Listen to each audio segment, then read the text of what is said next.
First question I would ask is, since you joined the Funnel Launch Kit, right? How Yeah, much have you yeah. made? How much have you made?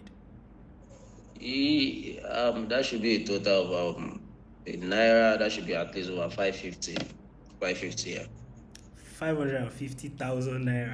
That. Yeah, that's the revenue. That's the revenue. Okay, okay, Yeah. okay, good. So, because I like to be very clear, right? You made 550,000 naira, but the entire 550 is not yours, right? Because you Yeah. had to spend Yeah. money on ads. So, can you, like, Yes. tell us, right? Tell the people watching this how much you Yeah. spent on ads, right? And how much you kept as profit.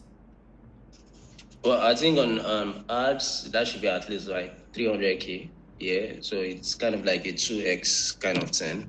And yeah, I don't think it would have been that way. It's just that I'm this experiment guy, so started eating a little bit into the profits more. But then, all plus and minus, yeah, I have 250 in profits.